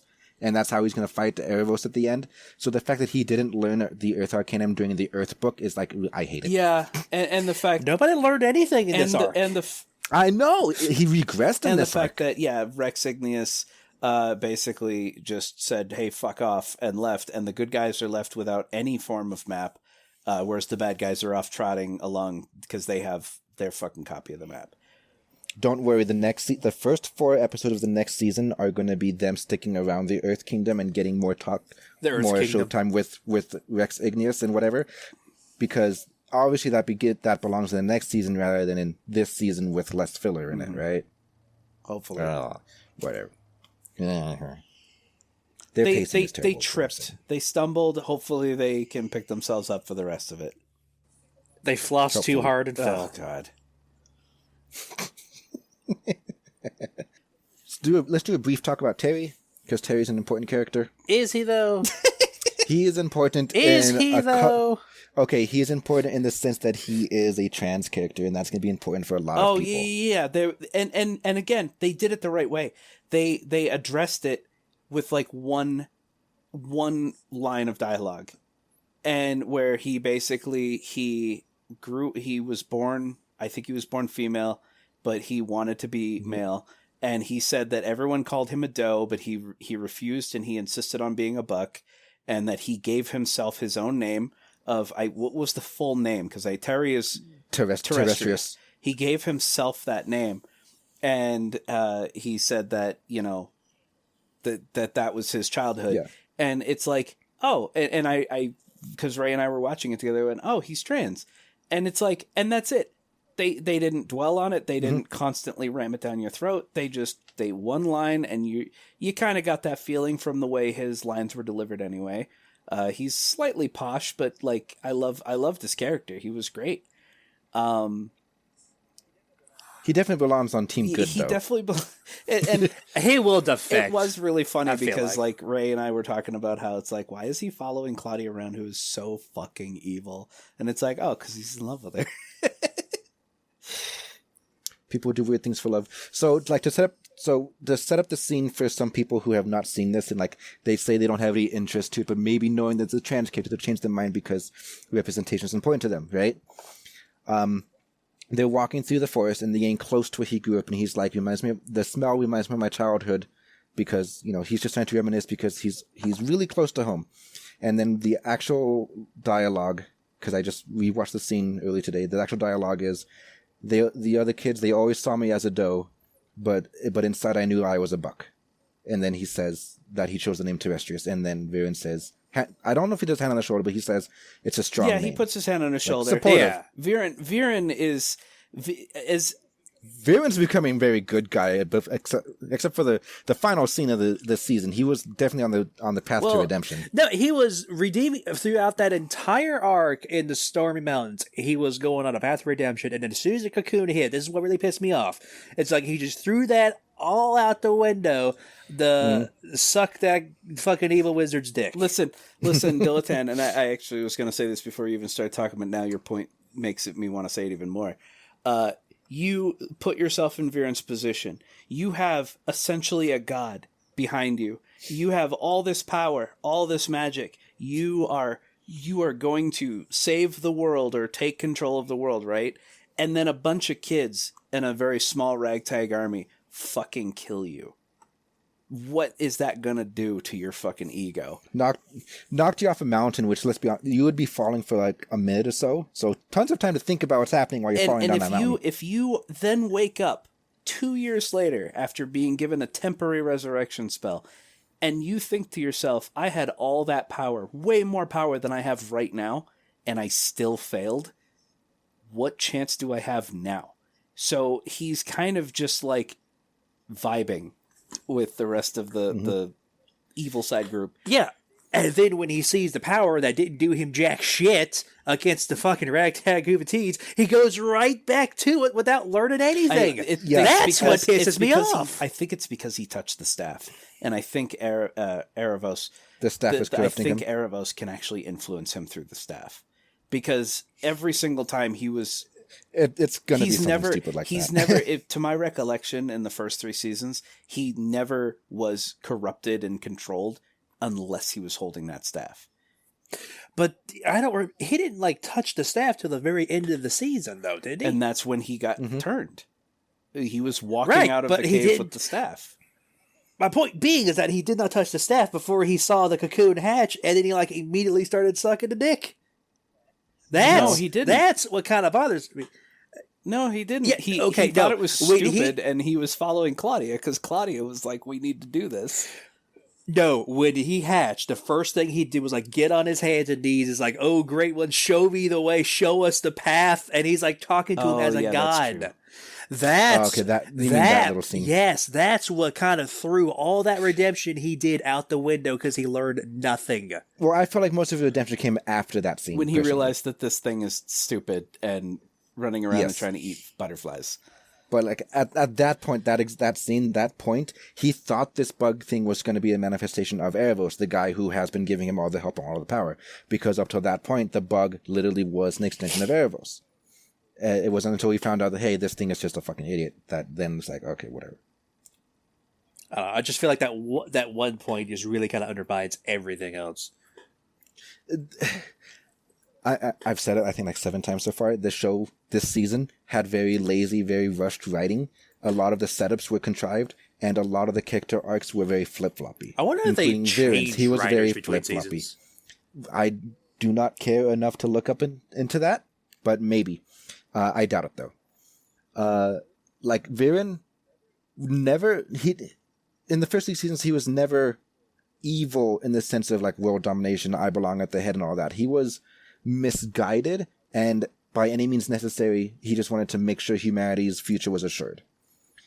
Which is why this redemption arc that he kind of started during out this season felt really on point for me. Like, when he starts to see, hey, maybe this isn't the best way to do it, and whatnot. And that's why the last scene at the end where he's suddenly like, nope, back to being evil, is just such a slap in the face. It is such a flip-flop that I just don't like, that the staff has to be doing some bullshit. There's no other excuse. The show has 5 writers. And they can't agree on a direction to go. Nope. And one of them is just shoving as many fart jokes as possible. He needs to get fired. Something like that. I don't know. Alright. Anything else to talk about? Zim is way more handsome. I mean, Zim he got very super handsome. fucking hate because he's got like 2 ponytails that hang down in front of his ears. I know, And I I'm wanna like, grade him. oh my god, it's so cute. Oh, Zim is the best. There was one moment where Zim ran away, and it was when they were having the celebration in Katalis. And Ezrin is like, and the queen is like, where did he go? And Ezrin's like, hold on, puts his hands to his temple like fucking Professor X. And then goes, he's nearby, let's go. And the queen not once questions that. I just thought that was funny. It's like, this kid has a psychic connection to your fucking kid, and you're not gonna... Yeah, how has that not been, like, studied yet? It should have definitely been addressed at some point, yeah. But it was literally the Professor X just like, oh, he's over here. Let's go. Oh, God. And it's only when Zim wants it, apparently, because there's a couple other times he tries to do it and it fails. So Zim ran away and then was like, I hope Ezrin finds me. I know you liked the scene where they thought Zim fell down or whatever, and like, oh no, he tries to connect. He can't see anything. He must be dead. Very sad. And then Zim just puts his claw on his shoulder, like, are we sad for somebody? I'll be sad with you. So for the audience, they're all standing on a very narrow stone bridge over an endless chasm of death. And there's these spider creatures that are attracted to light, and of course they're all chasing after. So Zim, to make sure his friends are safe, flies up into the air and electrocutes, creating a huge ball of light. So all the spider monsters want to kill him, and then he flies down into the bottomless pit. And all the spider creatures, with no sense of self-preservation, jump to their apparent deaths into the pit after Zim. And then Ezrin is like, I can't see him, oh. And Callum puts his hand on Ezrin's left shoulder, like, oh my god, I'm so sorry. And first of all, I'm like, you guys should be a lot more upset about this, because he's literally the Dragon Prince and you got him killed. But and the queen's gonna fucking murder you. And then the camera starts slowly panning to the left, and then Zim's paw on Ezrin's right shoulder, looking down at the pit, like, I don't know what we're all doing, but I'm gonna do it too. And it's like, oh my god, it was so cute. It was very dog-like too. Like, I see everybody else doing this, I'm gonna do it. Yep. All right, so I think we've touched on most of the topics. Do you have any hopes and dreams, any predictions for season 5 onward? My personal prediction is kind of what I think Ray said, which is Claudia is going to be the big bad. She's going to take over. She's been using transformation magic a lot more lately, like in just everyday like whatever. She's turned into a lamia at one point, and then she got wings at another point. She did the bat wings twice. And so she's changing herself a lot. And she's got the white the entire half of her head is white now because of the evil draining whatever. But she's going to be the big bad. Viren is going to have a change of heart, and he's going to try to pull his daughter back from the abyss, because they did very, very carefully pull flashbacks from the previous seasons. And one of the she'll be a good asset. She's not an asset. She's my daughter. And so Viren will be like, oh my god, he's using my daughter. I'm going to stop this. And he's going to sacrifice herself. And if he does that, then Claudia has no reason to help Erebos, because the entire reason she's doing this is for her dad. So I see that happening. But I also see that happening at a point of no return where Erebos is already free. And that's why we need Callum to be the master of all 6 magics and fight him, seal him away one-on-one. Or something. Yeah, take away his bending. Yeah. Take away. You know what? Fuck you. Takes away your bending. It's more Avatar references. So yeah, as far as that, I foresee. The thing is we don't have any official confirmation about when season 5 will be coming out. If season Did you check? I can just check. They renewed up to season 7. We know that they got. I know, but we don't have a release date. And so if they're going to be releasing the next season in the next few months, then we're not going to see a time jump. But if they wait another year, we're going to see another time jump. And the time jump will probably be smaller, but it will be a time jump in the sense where the bad guys realize that this is only a piece of the map and they can't get anywhere with it. And the good guys have spent all this time learning and channeling. And I don't know if it'll fully enrage Ray, but if we do have a small time jump on season 5 and Callum knows Earth Arcanum after the jump. Knows Earth Magic, would that make you... I'm so mad. Because, okay, so here's the thing. Unfortunately, I understand this cartoon is apparently meant for much younger audiences. You get that from its rating. It used to be Y7, now it's PG. That's why a lot of it is really stupid humor. I get that.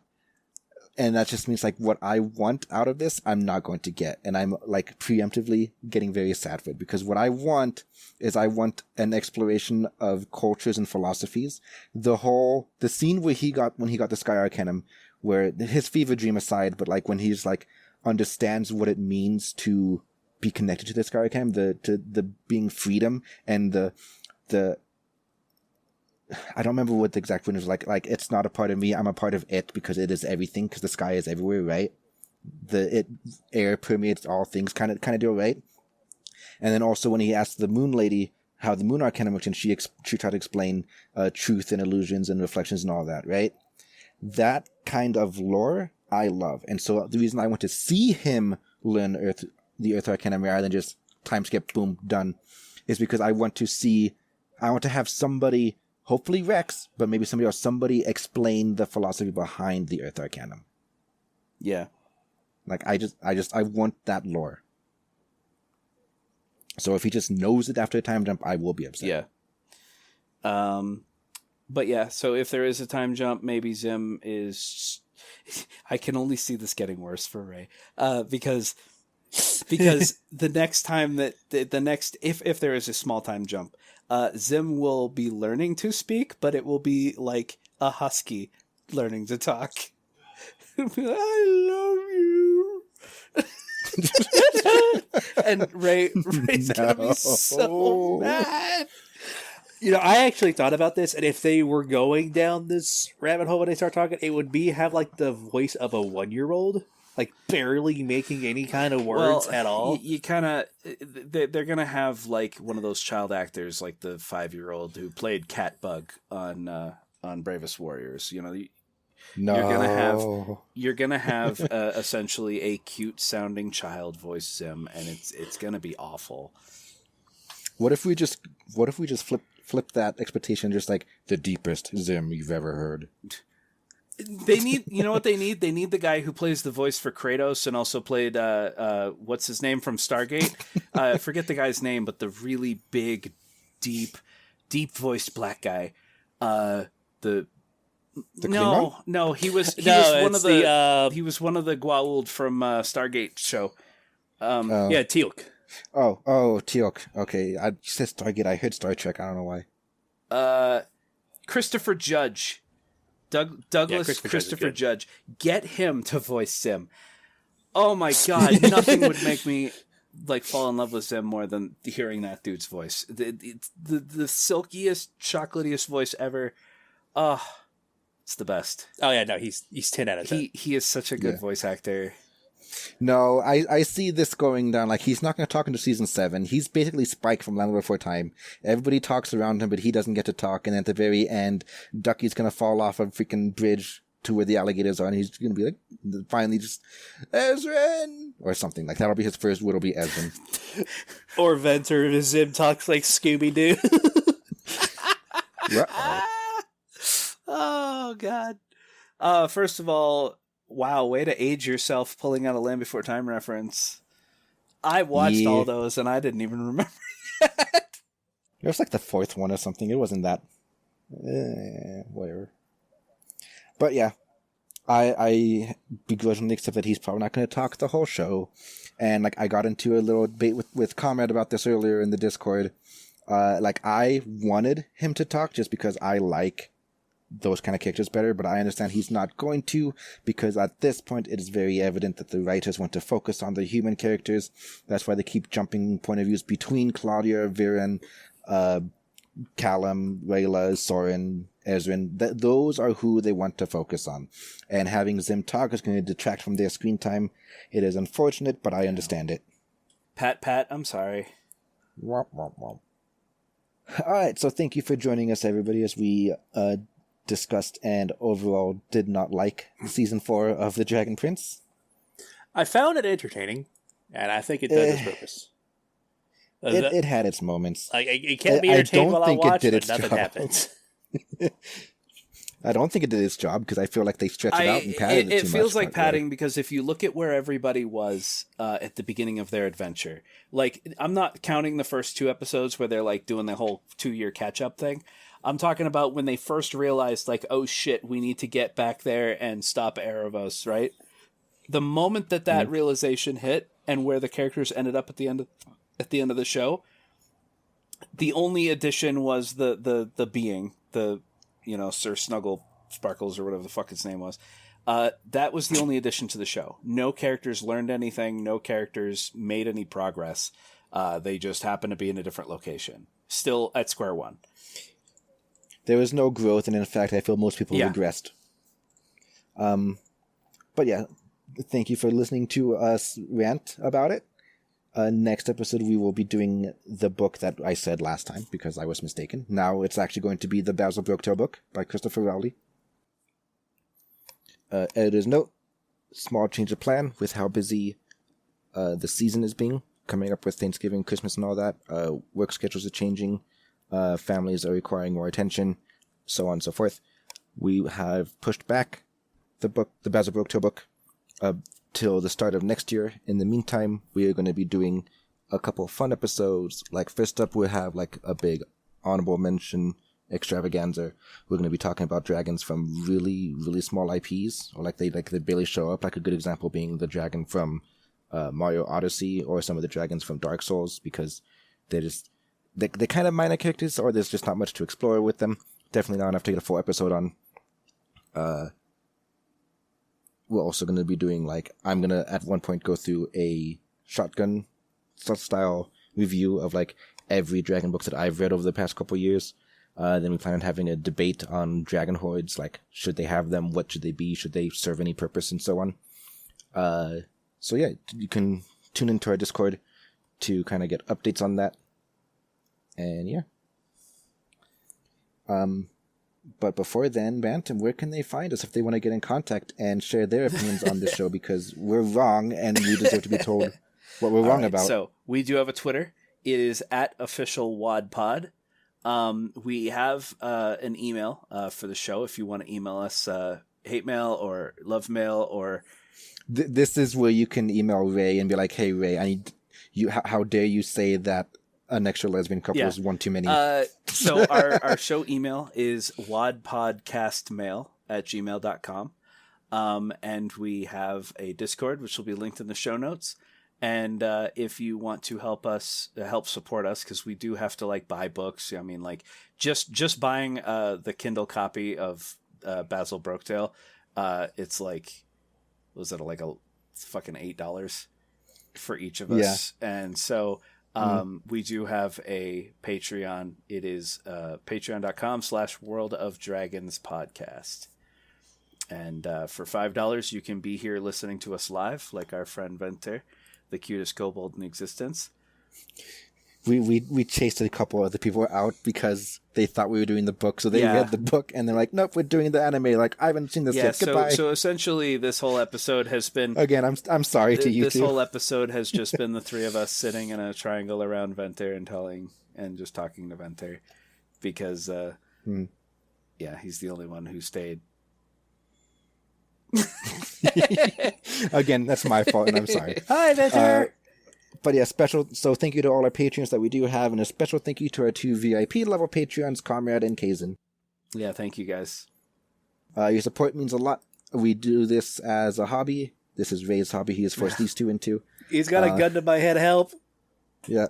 And I love doing it, but there's no denying the show has expenses, the hosting costs for the server, and then buying 3 copies of material. But yeah. Again, thank you for joining us, and we'll see you next time. All right, bye-bye. Goodbye. Goodbye.